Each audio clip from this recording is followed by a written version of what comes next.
Всем привет! Вы на канале Планета Земля. И сегодня мы поговорим о тайге. Когда мы произносим слово «лес», мы часто представляем березовые рощи или солнечные дубравы. Но на севере нашей планеты раскинулось нечто иное. Это величайший сухопутный биом Земли, гигантский хвойный пояс, который биологи называют бореальными лесами. А мы привыкли называть коротко и емко – тайга. Представьте себе живой океан, который не знает берегов на протяжении тысяч километров. Если взглянуть на планету из космоса, можно увидеть бесконечную темно-зеленую ленту, протянувшуюся от скалистых берегов Скандинавии до вулканов Камчатки и от ледяных фьордов Аляски до сурового побережья Лабрадора. Она занимает около 17% всей суши планеты. Если вы решите пролететь над ней на самолете от западного побережья Норвегии до восточных окраин Камчатки, а затем пересечете океан и проследуете от Аляски до Лабрадора, под вашим крылом почти всегда будет одна и та же картина. Бесконечные шпили елей, лиственниц и сосен. Здесь сосредоточена почти треть всех деревьев мира. Тайга – это главный климатический стабилизатор Земли. Часто говорят, что легкие планеты – это джунгли Амазонки. Но это лишь половина правды. Тайга – это зеленые легкие севера, и их роль уникальна. Она перерабатывает миллиарды тонн углекислого газа ежегодно. Причем тайга работает даже тогда, когда другие экосистемы спят. В отличие от тропиков, где углерод в основном содержится в биомассе деревьев, тайга запирает его глубоко под землей, в гигантских торфяниках и вечной мерзлоте, не давая планете перегреваться. Это крупнейший на планете накопитель пресной воды, скрытый в миллионах ледниковых озер и непроходимых болот. Это мир крайностей, где температура может колебаться от 35 градусов летом до минус 60 зимой. Это суровое место, где деревья научились буквально пить лед, а животные впадать в спячку или мигрировать на тысячи километров, чтобы просто выжить. И сегодня, здесь и сейчас, мы поговорим о тайге поподробнее. Поехали! Чтобы понять масштаб тайги, нужно взглянуть на цифры. Тайга – это величайшее кольцо жизни, опоясывающее все северное полушарие Земли. Она занимает около 15 миллионов квадратных километров. Чтобы осознать эту цифру, представьте, если собрать все леса тайги воедино, они покроют территорию, равную Южной Америке, а на ней, между прочим, находятся огромные тропические леса Амазонии. Тайга протянулась непрерывно лентой через два континента – Евразию и Северную Америку. Она охватывает территории России, Канады, Аляски, США, Финляндии, Швеции и Норвегии. Эта территория, расположенная между 50-й и 70-й параллелями северной широты, где господствует суровый субарктический климат. Климат тайги в основном резко континентальный. Это значит, что здесь почти нет осени и весны в привычном понимании. Зато есть две крайности. Долгая суровая зима, которая длится от 6 до 8 месяцев. В Якутии на севере Канады температура регулярно падает до минус 50 или даже до минус 60 градусов. Воздух становится настолько холодным, что птицы могут замерзать на лету, а сталь становится хрупкой, как стекло. Короткое, но яростное лето. В июле температура может внезапно подняться до плюс 30 градусов или даже до плюс 35. Из-за высокой влажности и болот этот зной переносится крайне тяжело. Такие перепады – это уникальное испытание, которое выдерживают только таежные виды. Большая часть тайги, особенно в Восточной Сибири и на севере Канады, стоит на вечной мерзлоте. Это слой земли, который не оттаивает тысячи лет, уходя вглубь на сотни метров. Летом оттаивает только верхний слой почвы, от 20 сантиметров до пары метров. Корни деревьев не могут уйти вглубь, поэтому они расстилаются горизонтально, буквально цепляясь за тонкую прослойку жизни над вечным льдом. Когда мерзлота потаивает неравномерно, например из-за изменения климата, почва проседает, деревья начинают наклоняться в разные стороны под причудливыми углами, но продолжают расти. Лес выглядит так, будто он пытается устоять после сильного землетрясения. Почвы тайги называются подзолами. Своим названием они обязаны цвету. Если копнуть землю под тонким слоем хвои, вы увидите белесый слой,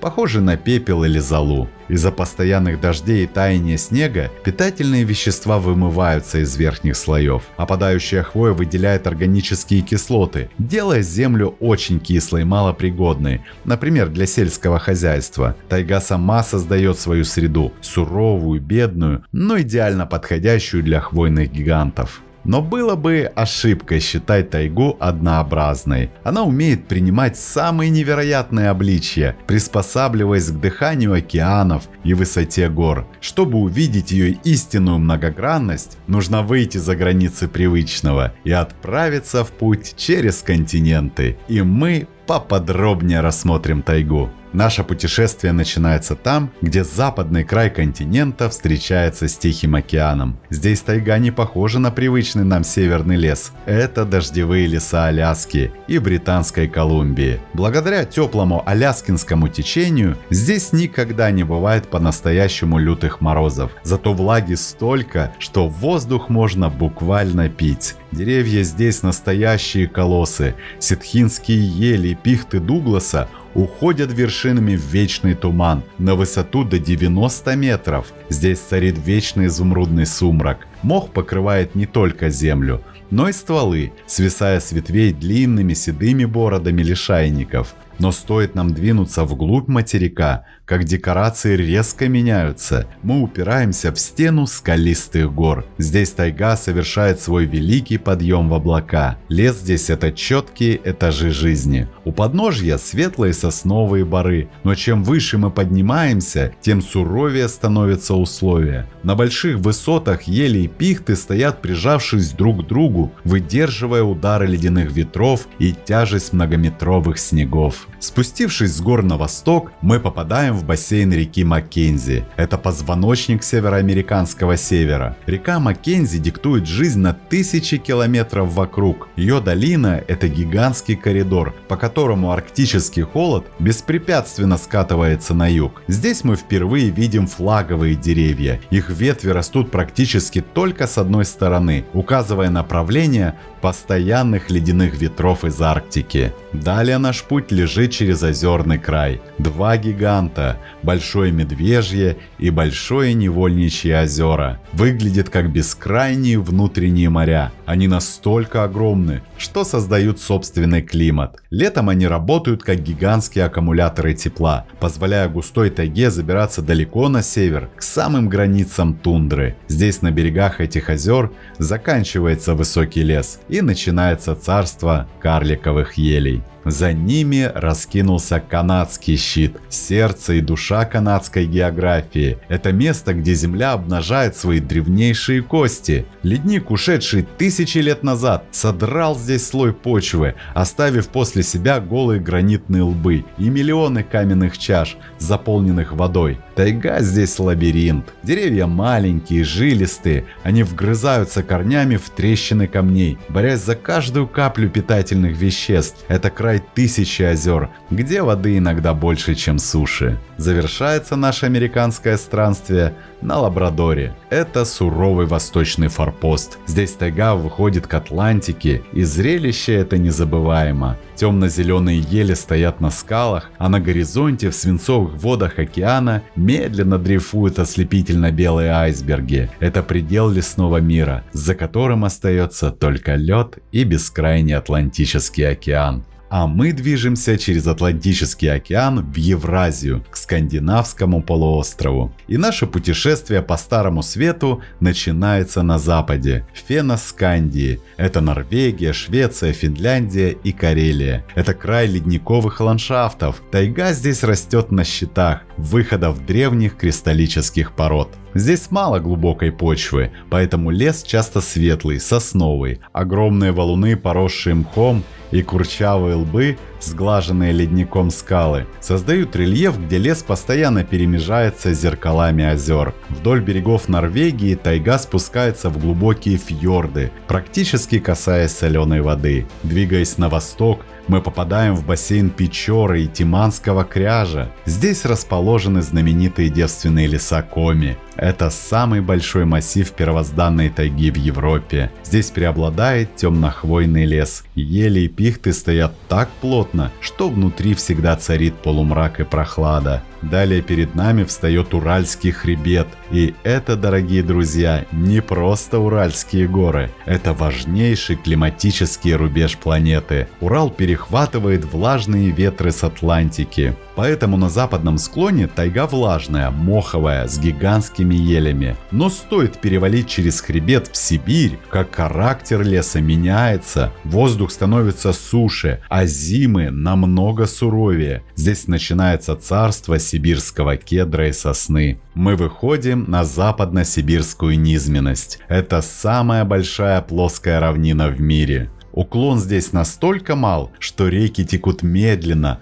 а вода застаивается. В самом центре этого региона лежат Васюганские болота. Это территория размером 52 тысячи квадратных километров, которая представляет собой лабиринт из карликовых берез, редких лиственниц и бездонных торфяников. Васюганские топи являются крупнейшей болотной системой северного полушария, выполняя роль гигантского природного фильтра. Здесь процесс накопления торфа идет непрерывно уже 10 тысяч лет. Из-за избытка влаги и нехватки кислорода деревья растут крайне медленно. Столетняя лиственница на болоте может быть не выше человеческого роста. Болота поглощают углекислый газ и удерживают в себе колоссальные запасы пресной воды, регулируя климат огромного региона. Это пространство практически непроходимо для человека и техники, что позволило сохранить здесь уникальные виды растений и редких птиц. За болотами открываются предгорья Алтая и Саян. Это горная тайга, где лес поднимается по склонам до самых скалистых вершин. Здесь климат становится резко континентальным. Лето короткое и жаркое, а зима экстремально холодная и малоснежная. Еще дальше на восток лежит бассейн реки Енисей, который служит природной границей. За ним начинается Восточная Сибирь, край с самыми суровыми температурными перепадами на планете, где тайга становится светлее из-за преобладания лиственничных лесов, но жизнь в ней требует еще большей выносливости от растений и животных. Пересекая Енисей, мы попадаем на среднесибирское плоскогорье. Ландшафт резко меняется. Вместо болот твердое основание и глубокие каньоны. Здесь заканчивается господство торфяников и начинается царство вечной мерзлоты. Почва становится твердой, как бетон, из-за чего корни деревьев не могут уходить вглубь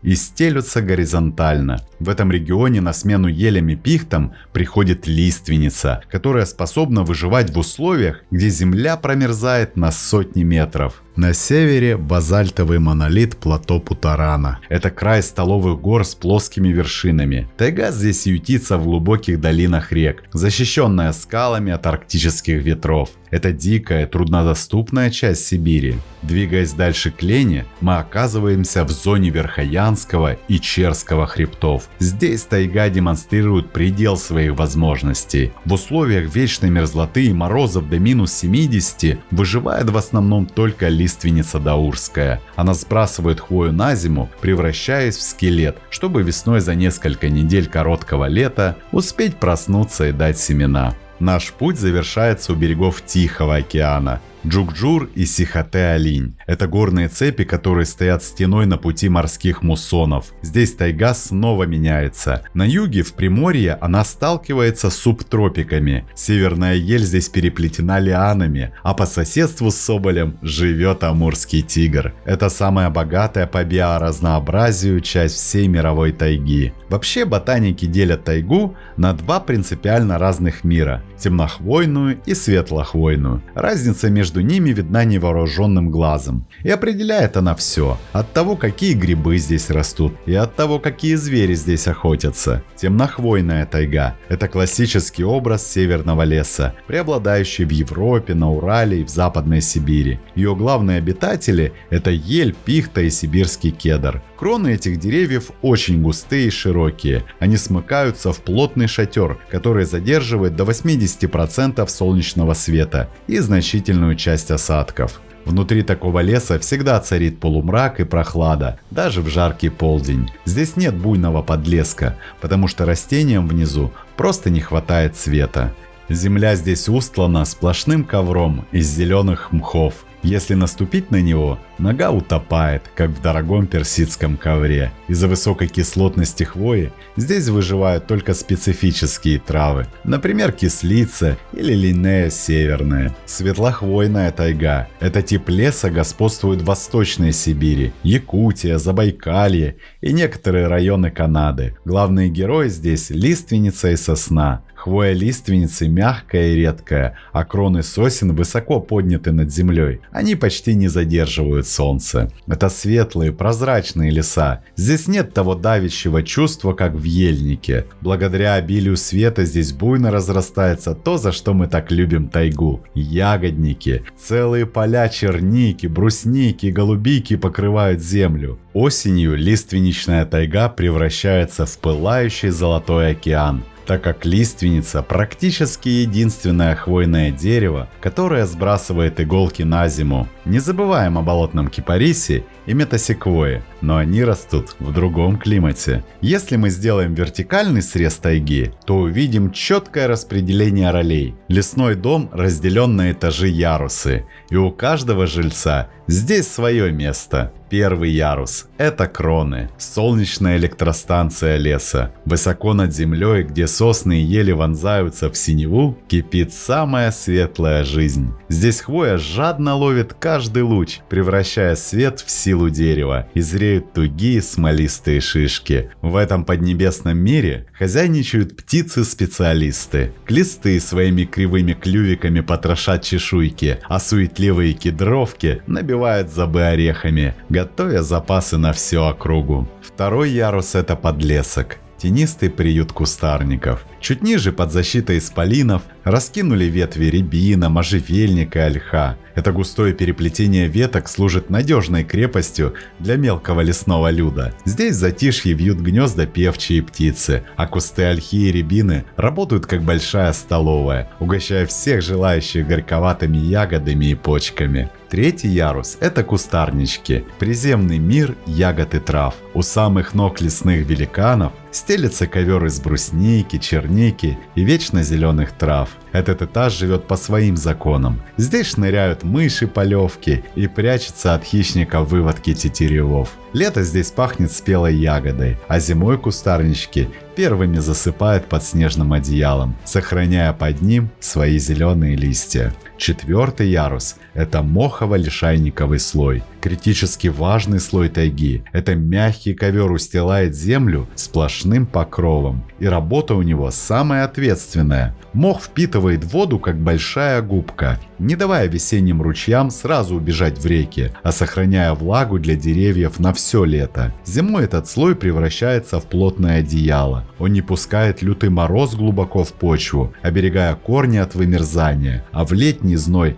наоборот держит под собой прохладу, не давая солнцу перегреть и высушить нежную подземную часть леса. Пятый ярус – это подземный мир. Самый сложный этаж. Там, где под ногами скрывается вечная мерзлота, корням путь вниз заказан. Там их встречает глухой лед. Поэтому деревья приучились распластывать свои корни горизонтально, прямо над мерзлым слоем. Они переплетаются друг с другом в единую живую сеть, намертво цепляясь за каждый выступ почвы. Так, крепко держась за соседей, таежные великаны стоят во весь рост, даже в самые сильные шторма, когда ветер пытается вывернуть их из земли. Не было бы никакой тайги, если бы не живые артерии земли, реки. Без них лесной океан стоял бы сухим и безжизненным, ведь именно вода связывает все воедино. Тайга – это мир избыточного увлажнения. Здесь воды всегда больше, чем суша может впитать. Эта влага циркулирует по великим рекам, бесконечным болотам и миллионам озер. Реки тайги – это мощные транспортные коридоры тепла. В Евразии это Обь, Енисей и Лена. В Северной Америке это Юкон и Маккензи. Большинство этих рек текут с юга на север. Весной они несут огромные массы прогретой воды в ледяную Арктику. Это смягчает климат, позволяя тайге продвигаться гораздо дальше на север, вдоль речных долин, чем на открытых равнинах. Из-за того, что верховья рек на юге вскрываются раньше, чем низовья на севере, весной на реках образуются гигантские заторы. Вода поднимается на 10-15 метров, затапливая пойменные леса на десятки километров. Эти паводки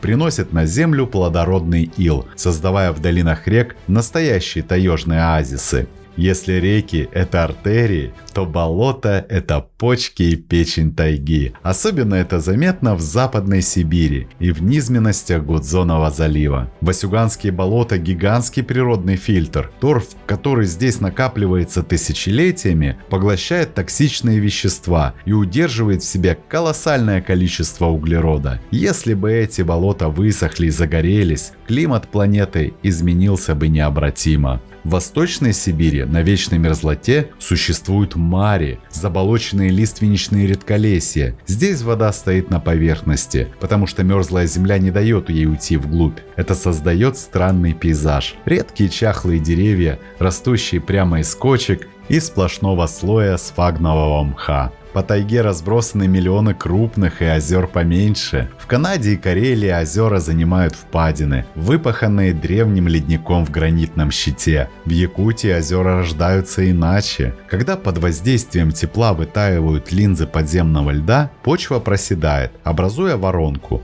которая тут же заполняется водой. Такие озера называют термокарстовыми. Они живут своей жизнью, могут расширяться, сливаться или внезапно уйти под землю, оставив после себя влажную низину – алаз.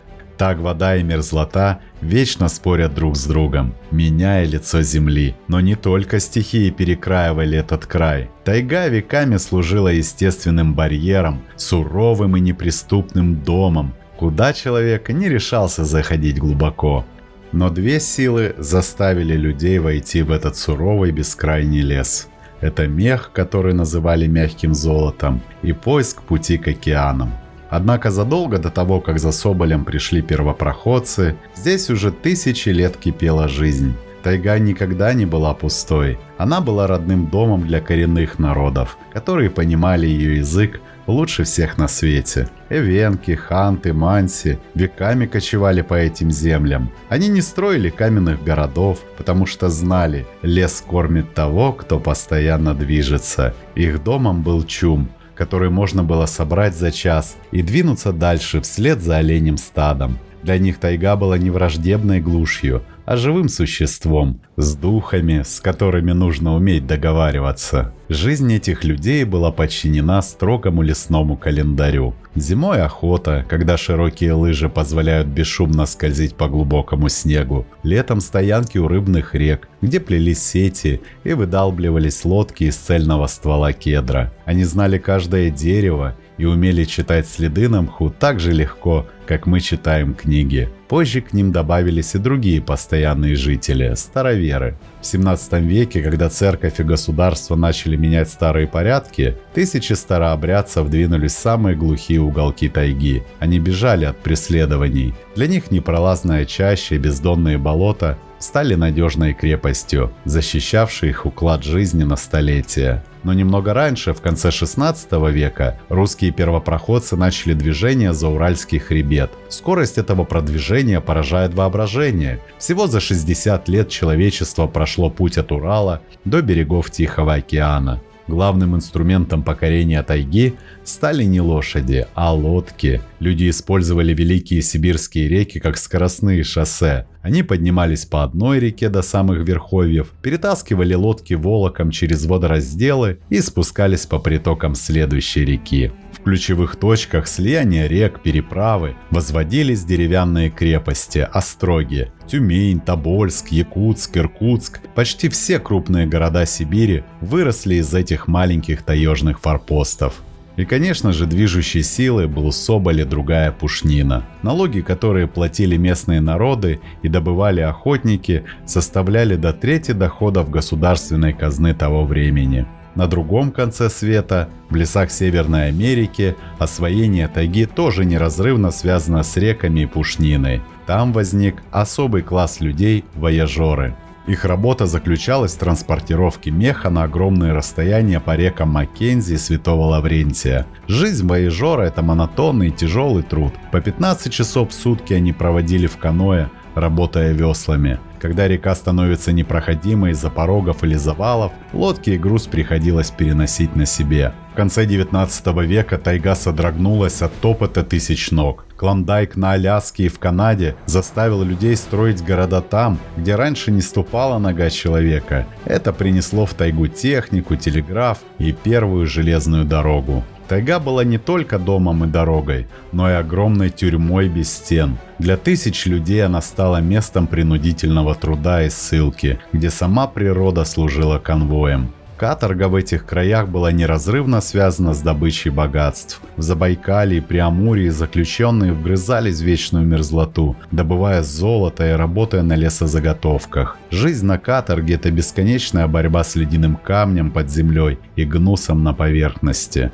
В 20 веке тайга перестала быть просто лесом, она стала ресурсной базой. Огромный зеленый океан начали мерить кубометрами древесины и тоннами руды, а тишину вековых елей нарушил грохот великих строек. Транссибирскую магистраль в буквальном смысле вынесли на своих плечах тысячи простых людей. В конце 19 века здесь не было тяжелых машин, только кирка, лопата, тачка да лошадиная сила. Главной силой были ссыльно-каторжные и заключенные. Тайга стала для них и местом наказания, и местом нечеловеческого труда. Рядом с ними работали тысячи крестьян, пришедших на стройку в поисках заработка, и солдаты железнодорожных батальонов. Люди жили в землянках и бараках, неделями не видя ничего, кроме гнуса летом и ледяного ветра зимой. Каждый километр пути от Урала до Владивостока полит потом и кровью тех, кто вгрызался в скалы и прорубал просеки в непролазной дебри.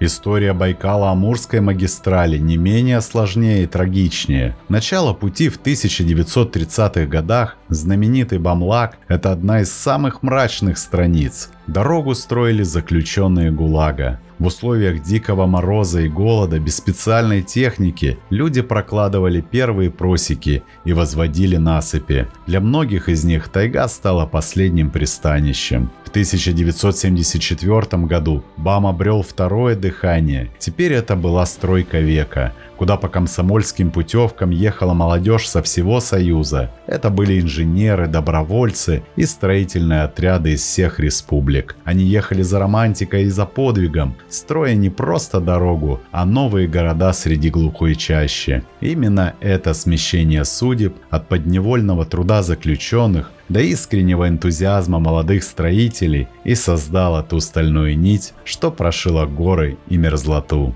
Но человек всегда в тайге остается гостем, а есть те, кто живет здесь задолго до его появления. В этом суровом краю растениям приходится мириться с вечной мерзлотой, коротким летом и трескучими морозами. Чтобы устоять перед стихией, лесные жители выработали свои хитрости. Кто-то прячется под снегом, кто-то плачет густой смолой, а кто-то и вовсе раздевается на зиму, как обычное листопадное дерево, например, лиственница. Да, лиственница – дерево с характером, хоть она и из хвойной семьи, а ведет себя не так, как ее вечно зеленые братья. Весной лиственница одевается в нежные мягкие иголочки, они ярко-зеленые и совсем не колются, как пушистые лапки. Но как только осень позолотит лес, лиственница преображается, ее хвоя становится лимонно-желтой, а потом полностью осыпается на землю. Лиственница хитро придумала, в лютую стужу она сбрасывает свой наряд, чтобы не терять драгоценную влагу. Лиственница – самое распространенное дерево в сибирской тайге. Например, в Якутской она составляет около 80% лесного фонда. В тайге встречаются как чистые, так и смешанные леса с участием лиственницы, а возраст деревьев может достигать сотен лет.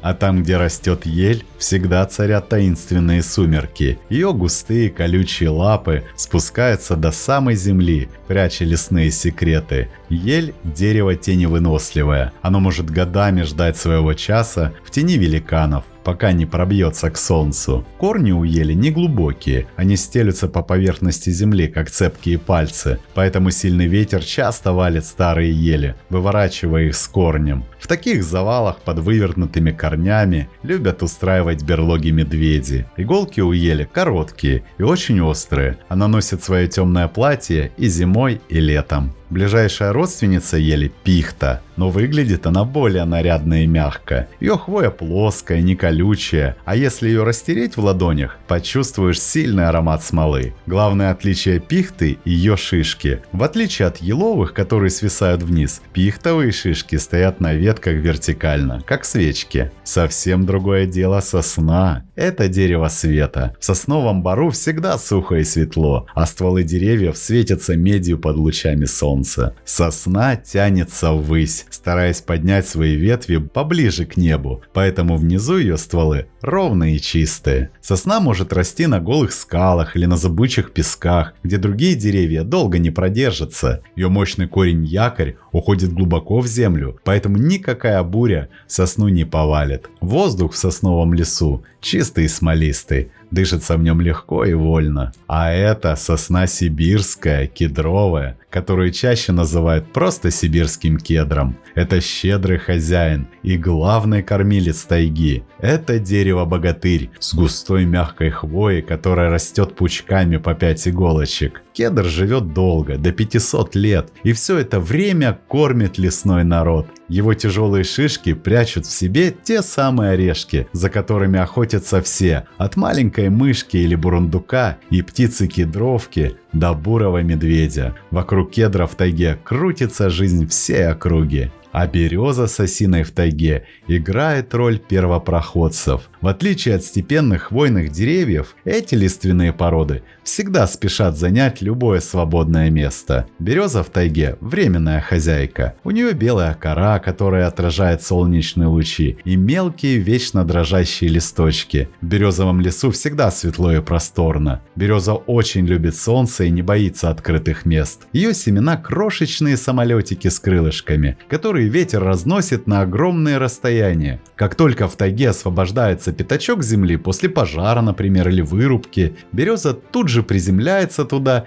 и начинает быстро расти. Она быстро растет, прикрывая своими ветвями оголенную землю, но именно под ее защитой в тени белых стволов начинают пробиваться маленькие елочки. Осина – близкая подруга березы, но со своими особенностями. Ее листья сидят на длинных и сплюснутых черенках, поэтому они приходят в движение даже от самого слабого вздоха ветра. Кажется, что осина шепчется сама с собой. Кора у нее зеленовато-серая, гладкая и горьковатая на вкус, но ее очень любят грызть лоси и зайцы. Осина, как и береза, растет стремительно, стараясь перегнать всех соседей, и захватит как можно больше солнечного света. Это два дерева-няньки для будущих хвойных деревьев. Все начинается на пустом месте, там, где, например, прошел пожар. Хвойные деревья, такие как ель или кедр, не могут расти на открытом солнце. Их нежные всходы просто сгорят, поэтому первыми прилетают береза и осина. Их семена легкие, как пыль, и ветер разносит их на огромные расстояния. Они быстро прорастают и за несколько лет превращают пустошь в молодую светлую рощу. Под пологом берез и осин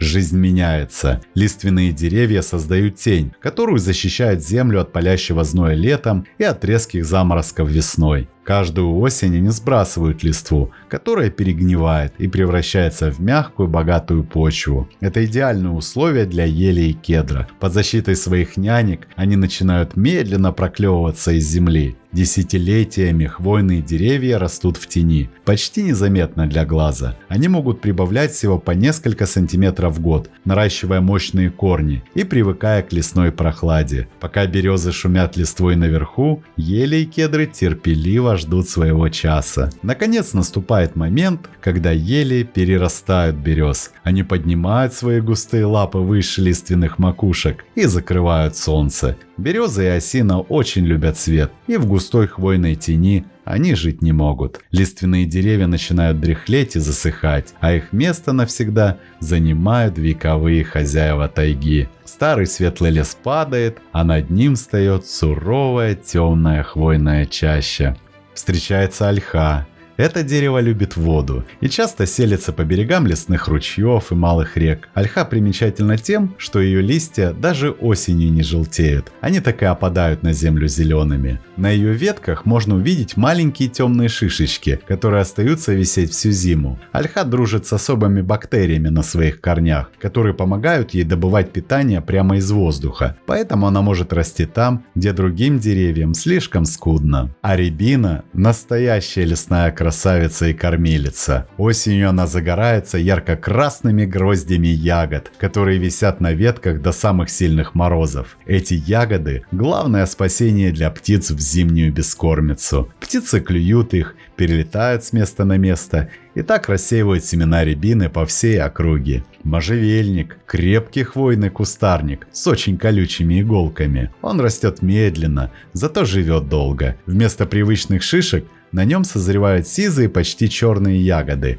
которые пахнут смолой. Можжевельник выделяет в воздух особые вещества, от которых погибают все вредные микробы. Багульник. Этот кустарник узнаешь по густому дурманящему запаху. Его листья всегда скручены в трубочки и подбиты снизу рыжим пухом, чтобы сохранять тепло. Багульник растение коварное, если долго пробыть в его зарослях, может разболеться голова. Зато вредные насекомые его боятся как огня. Весной распускается жимолость, лесной кустарник, который зацветает одним из первых. Ее синие продолговатые ягоды созревают раньше всех остальных, когда в лесу еще и земля-то толком не прогрелась. На вкус они с приятной горчинкой, и лесные птицы за ними охотятся наперебой. А под ногами земля усеяна брусникой, черникой и голубикой. Эти трое таежные неразлучники. Брусника самая смелая. Она прячет свои плотные блестящие листики под снегом и выходит весной такой же зеленой. Черника понежнее. На зиму она сбрасывает листву, оставляя лишь тонкие граненые веточки. Голубика любит места повлажнее. Ее ягоды крупнее и покрыты сизым налетом, будто инеем.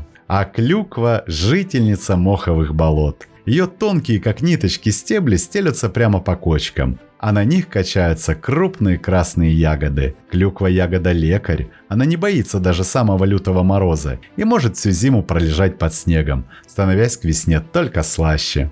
Помимо ягод на нижнем этаже тайги мир мхов и лишайников. Здесь у самых корней великанов идет своя тихая жизнь. Эти растения не имеют ни цветов, ни настоящих корней, но без них тайга быстро бы засохла или превратилась в безжизненную пустыню. Сфагнум – настоящий лесной насос и строитель болот. Если присмотреться, он похож на мягко светло-зеленую или белесую подушку. У него есть удивительное свойство. Он может впитывать и удерживать в себе воды в 20 раз больше собственного веса. Там, где поселяется сфагнум, земля быстро становится сырой и топкой. Нижняя часть стебля у него постепенно отмирает и превращается в торф, а верхушка продолжает расти вверх. В сфагнуме никогда не бывает гнили. Он выделяет особые вещества, которые убивают микробов. Кукушкин лен – это мох, верный спутник сфагнума. Но выглядит он иначе. Кукушкин лен похож на крошечные ярко-зеленые елочки, которые плотно прижались друг к другу, образуя мягкий ковер. Свое название он получил за необычные коробочки со спорами, которые поднимаются на тонких ножках над зеленью. Эти коробочки сверху прикрыты колпачком с волосками. Кому-то напомнили кукушку, сидящую на ветке. Кукушкин лен очень вынослив. Он первым заселяет влажные места и гари, подготавливая почву для других растений. Ягель или оленей мох – растение особенное. Это не мох, а лишайник. Он выглядит как затейливое седое кружево или крошечный ветвистый кустик. В сухую погоду ягель становится хрупким, как тонкое стекло. Наступишь на него, и он с хрустом рассыпается под сапогом. Но стоит пройти дождю, как он впитывает влагу и превращается в мягкую упругую губку. Ягель растет невероятно медленно, всего по 3-5 мм в год. Зато это главная еда для северных оленей. В лютые морозы олени чуют его запах даже под глубоким снегом, раскапывают его копытами и едят, набирая сил для долгой зимы. Флора тайги обширна, и растений в ней такая тьма, что всех и не перечислить. Каждый клочок земли занят. то мох мягким одеялом укроет корни, то кустарник колючей дорогу преградит, то вековые великаны небо подопрут. Но тайга – это не только тихий шелест хвои и сонный покой болот. Как только затихает ветер, лес наполняется шорохами, голосами и невидимым движением. За каждым стволом, в каждой глубокой норе и под каждой поваленной елью кипит жизнь. Здесь свои законы, свои охотники и свои хитрецы. Одни звери всю зиму напролет спят в уютных берлогах, другие без устали петляют по глубокому снегу, запутывая следы, а третьи парят под макушками деревьев, высматривая добычу. Тайга открывает свои секреты только терпеливому и зоркому глазу, и мы переходим к ее главному богатству – животному миру. И начнем мы с хозяина тайги – бурого медведя. Пока лето на закат не повернуло, бродит он по своим угодьям угрюмый и занятой. Надо к зиме жировую кладовую под шубой поплотнее набить. Зайдет в малинник, зашуршит кустами и давай ягоду спелую губой сгребать. Аккуратно так, будто ковшиком черпает. Сила у него великая, а когти-заступы стальные. Почуял косолапый под гнилой колодой сладкий дух. Притаились там лесные пчелы. Разок приложился тяжелой лапой, посыпалась труха в разные стороны,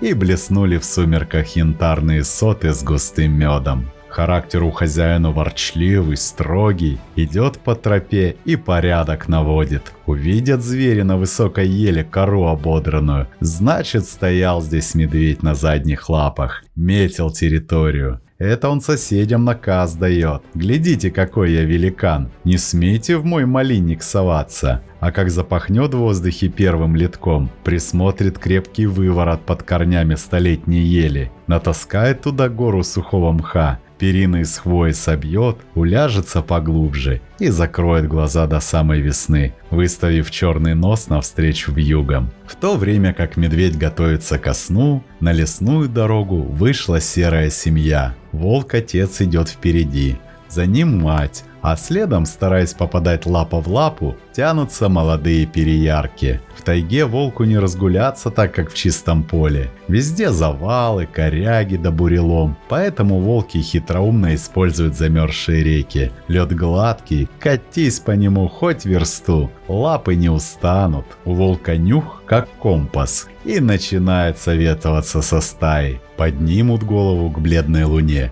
и заведут свою длинную песню. Здесь мы хозяйничаем. Это они не просто так воют. Это они границы своего участка проверяют. Если услышат в ответ чужой голос, жди большой лесной ссоры. А над всеми ними в густых ветвях ельника затаилась рысь. Она сидит неподвижно, только кисточки на ушах подрагивают. Рысь – это лесной невидимка. Лапы у нее широкие-широкие, все в пушистой шерсти, будто она в валенке обута. Пройдет такая по самому рыхлому снегу и не провалится. Рысь не любит бегать. Зачем ей силы тратить? Она лучше засядет на толстом суку над заячьей тропой и будет ждать. Увидит косого, прижмется к коре, станет серой тенью. Один прыжок, мягкий и точный, и охота закончена. А после обеда она обязательно умоется лапкой, как домашняя кошечка, и снова замрет, глядя вниз своими зелеными глазами. И только росомаха не знает покоя.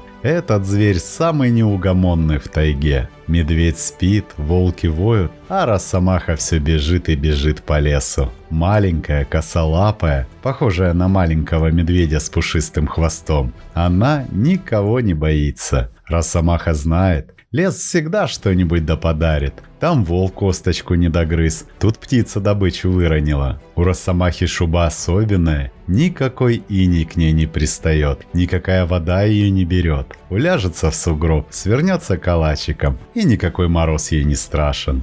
Она в лесу за порядком следит, подберет все, что плохо лежит, и проверит каждую норку. На самом юге Дальнего Востока, где сопки встречаются с морем, живут две кошки, краше которых нет в лесу. Но нрав у каждой свой, и делят они тайгу по-своему. В уссурийских дебрях тайги амурский тигр, самый большой и грозный владыка. Одет он в пышную рыжую шубу, а на животе у него всегда теплая меховая подкладочка с жирком, чтобы на снегу лежать было не зябко.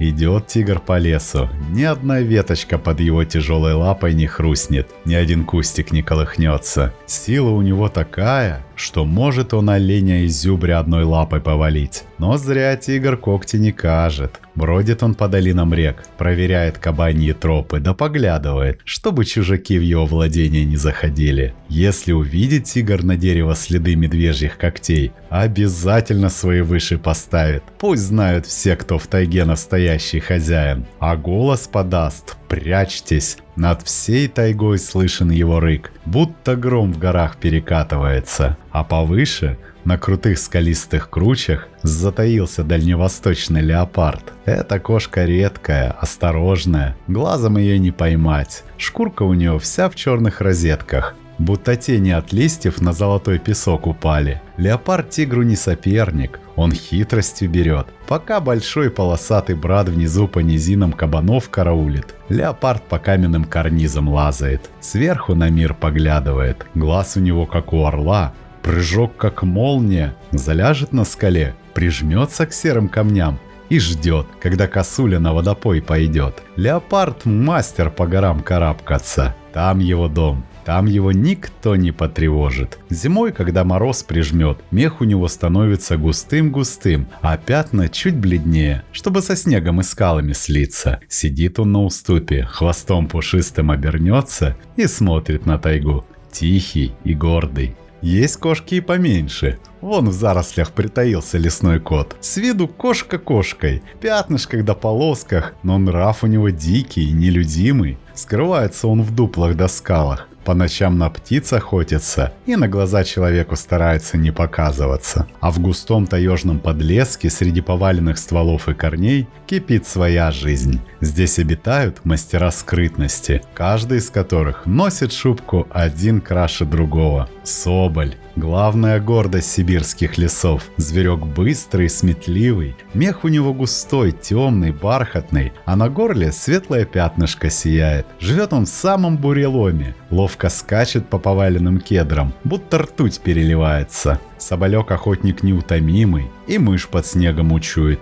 и белку на дереве догонит, а лакомства ради и кедровым орешком не побрезгует. Его сестрица лесная куница, чуть побольше будет и больше по верхам специализируется. Она по веткам летает, как птица, хвостом пушистым, словно рулем правит. Где куница прошла, там белкам покоя нет. В любую дуплянку заберется, любой след распутает. В южных краях, где почва помягче, хозяйничает барсук. Это строитель знатный, степенный. Выроет он себе в холме целый город с переходами да кладовыми. Выстелит спальню сухой травой и живет припеваючи. Зверь он чистоплотный, у норы всегда порядок держит, а к зиме так растолстеет, что едва в нору пролезает. Набрал запасов, можно и поспать. А у воды под крутым бережком пристроилась выдра. Шубка у нее особенная, плотная, лоснящаяся, ни капли воды к телу не пустит. Выдра – заправский рыболов и большая затейница. Любит она зимой с крутого берега на брюхе в прорубь скатываться, ледяные дорожки раскатывать. А это колонок в рыжем кафтане, житель березовых колков и речных пойм. Шерстка у него золотистая, мордочка в черной маске и хвост очень пушистый.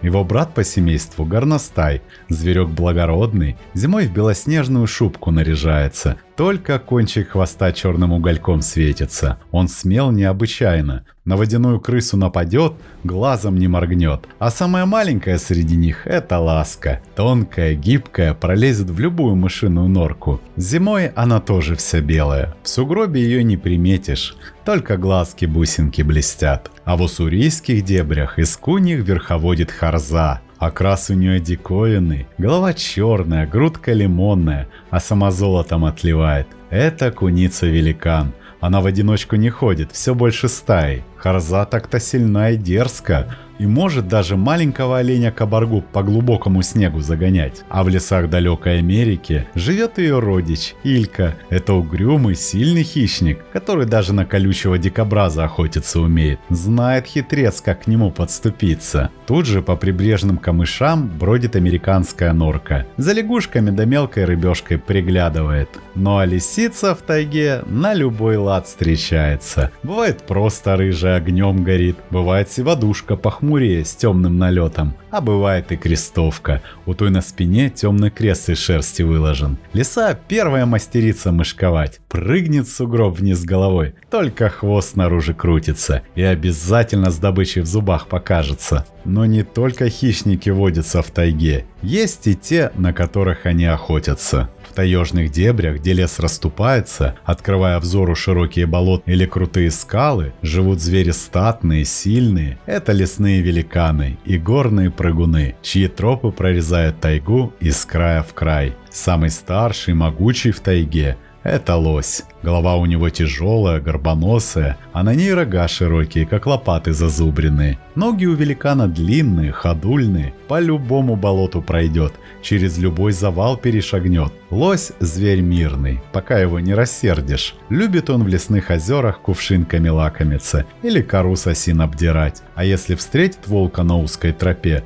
так ударит передним копытом, что любому хищнику охота воевать отобьет. Зимой лось глубокого снега не боится. Стоит себе в сосняке, как серая скала, и мороз его не берет. Кстати, и северные олени живут в тайге, не только в тундре, а особенно в зоне северной тайги. Летом они предпочитают открытые пространства, а зимой мигрируют в таежные леса, где проще добывать корм из-под снега. Тайга обеспечивает их важным питанием, лишайниками. На севере тайги северный олень житель неприхотливый. Копыта у него широкие, как блюдца, и по снегу рыхлому идти хорошо, и ягель из-под льда выкапывать удобно. Ходит он по тайге редколесной, постоянно с места на место перебирается, ищет, где мох послаще. А в южных горах среди кедров и дубов гуляет изюбрь, благородный олень. Красавец необычайный, рога у него ветвистые, короны над головой сияют. Голос у изюбря звонкий, как заревет осенью в туманный рассвет,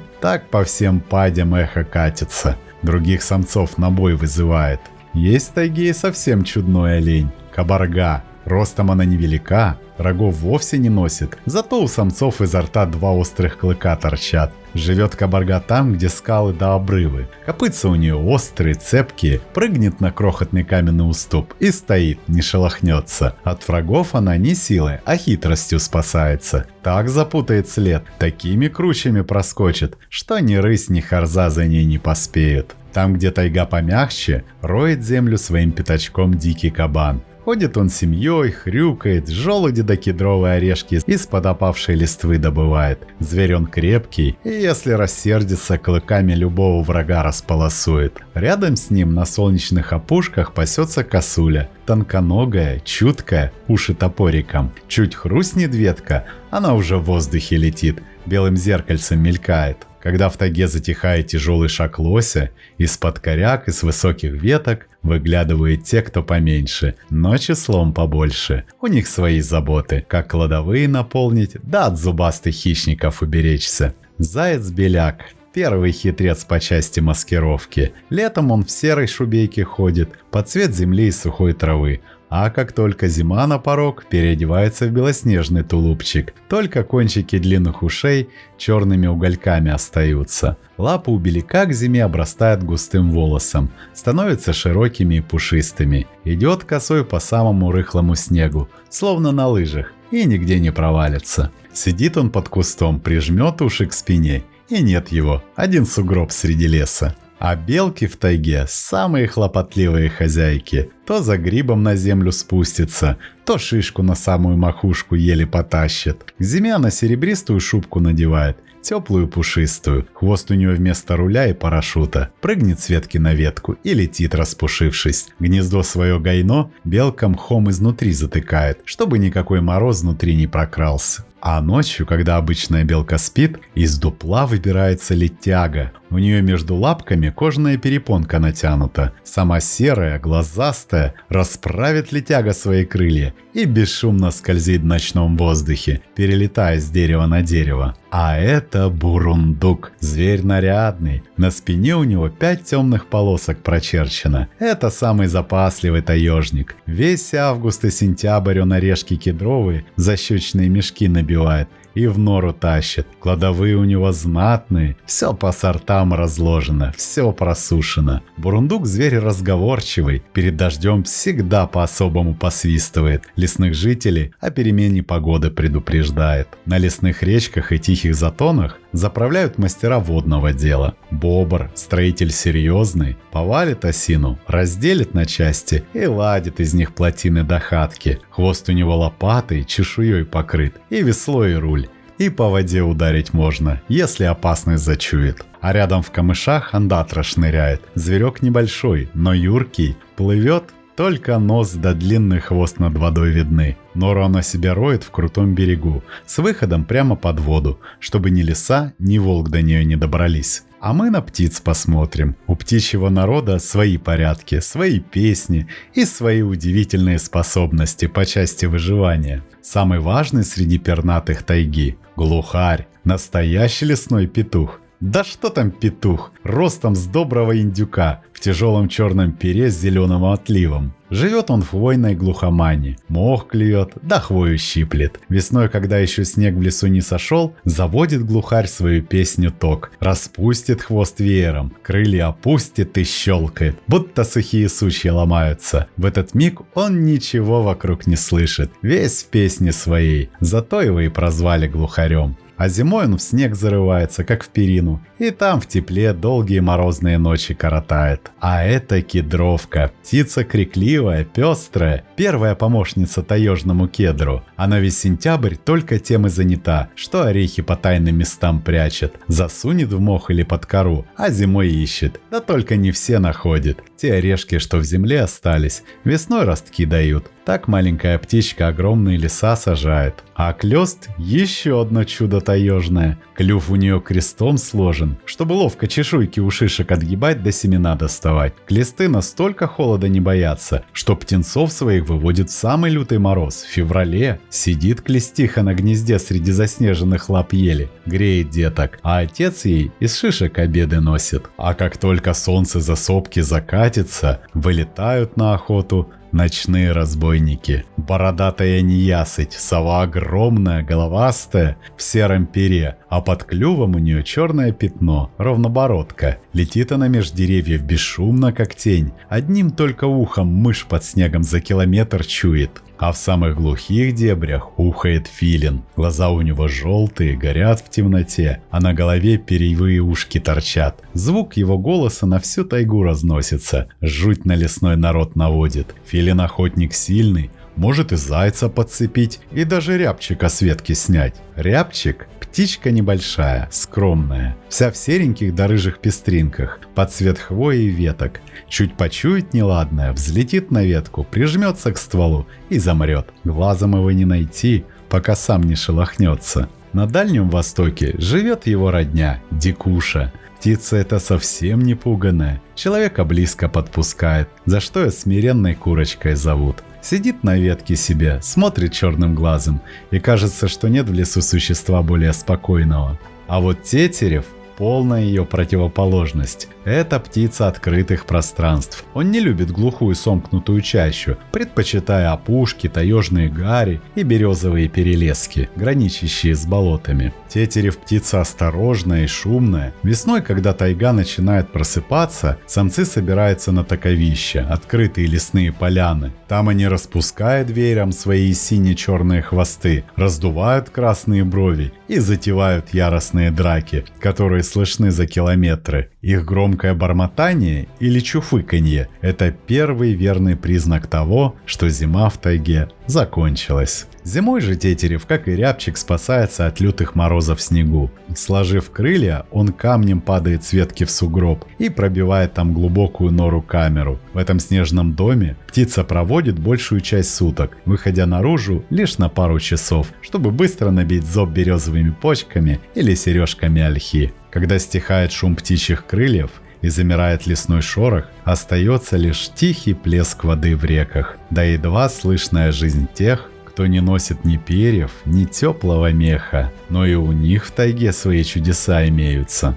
В быстрых таежных реках, где вода холодная, как лед, и прозрачная, как слеза, живет таймень. Это настоящий речной тигр. Рыба огромная и сильная, чешуя у него серебром отливает, а плавники красным огнем горят. Таймень – хозяин перекатов. Стоит он на течении, высматривает добычу. И горе той рыбешки, что мимо проплывет. А на самом дне под корягами затаился налим. Рыба необычная. Лето он спячки проводит, в холодных ключах прячется. Зато зимой, когда все живое от стужи ежится, налим гуляет. Самые лютые морозы он и икру мечет, и охотится, скользя по дну своим скользким пятнистым телом. Есть в тайге и вовсе сказочный житель – сибирский углозуб. С виду ящерица небольшая, хвостатая, а на деле тритон-храбрец. Он чуть ли не единственный из всех земных существ умеет со смертью в прятки играть. Придет зима, промерзнет земля до самого сердца, а углозубу все нипочем. Даже если не спрятался в поваленном дереве, замерзнет в льдышку,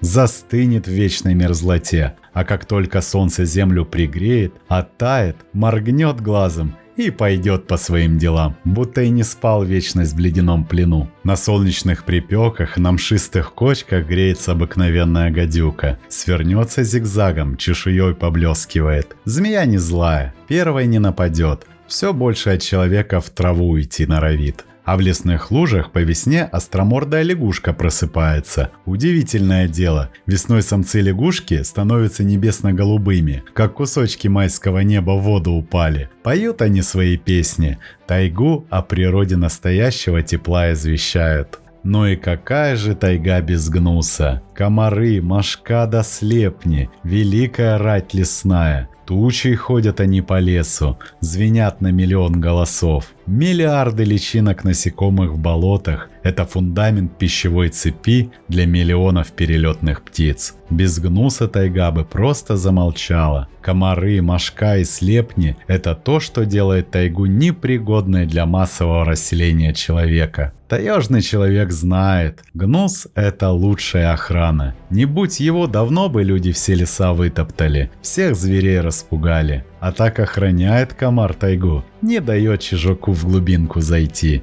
Верную службу лесу несет. Но для тайги самая большая беда – это огонь. Тайга всегда горела. Это естественный цикл обновления леса. Раньше лес загорался редко, от молний, и горел понемногу. Теперь все иначе. Один непотушенный костер или брошенная спичка, и вспыхивает целый район. Огонь идет по верхушкам деревьев, гудит как печка и уничтожает все на своем пути. На месте векового леса остаются только черные обгорелые палки. Птицы теряют гнезда, звери бегут, а новые деревья на этом пепелище вырастут только через десятки лет. Но сегодня масштабы пожаров стали аномальными. Из-за потепления климата леса высыхают, и от малейшей искры загораются огромные территории. Горят не только деревья, горит сам торф под землей. Такие пожары могут длиться месяцами, выбрасывая в атмосферу столько углекислого газа, сколько производят все автомобили. Таяние вечной мерзлоты – это бомба замедленного действия. В замерзшей почве законсервированы миллиарды тонн метана. Если мерзлота растает, этот газ вырвется наружу, ускоряя глобальное потепление по принципу домино. Да и рубят тайгу в промышленных масштабах. Огромные площади превращаются в пустые поля с пнями. Когда лес вырубают, соболю негде прятаться, а лосю нечего есть. Прячутся звери, уходят все дальше вглубь, но и там их догоняют дороги и шум. Без тени деревьев начинают сохнуть лесные ручьи, и рыбе в них становится слишком жарко и тесно. Тайга кажется бесконечной и очень сильной, но на самом деле она хрупкая. Ей нужно время, чтобы восстановиться, и тишина, чтобы жить, ведь это место силы. В тайге время замирает. Когда вы оказываетесь в самом сердце этого бескрайнего леса, все лишнее отступает. Остается только величие природы в ее первозданном виде. Из-за плотных стен елей медленно поднимается холодное золотое солнце. Туман густой, как парное молоко, цепляется за макушки пихт. И кажется, что лес только что родился из этой седой дымки. В этот момент тайга пахнет совершенно по-особому. Резким ароматом смолы, влажным мхом и ледяной чистотой рек. Здесь можно увидеть световые столбы, пробивающиеся сквозь кроны вековых кедров, когда солнечные лучи подсвечивают каждую пылинку и каждую паутинку. Здесь поражает тишина, глубокая, звенящая, которая нарушает лишь далекий стук дятла или тяжелый вздох столетней ели, качнувшейся от ветра. А как прекрасна светлохвойная тайга осенью! Миллионы лиственниц вспыхивают ярко-желтым огнем на фоне пронзительного синего неба. На их фоне ярко-красные пятна брусники и ковры из изумрудного мха кажутся декорациями к волшебной сказке. Тайга — это невероятные реки, чистые как слеза, где на перекатах играет хариус, а в зеркальной глади отражаются скалы Останцы.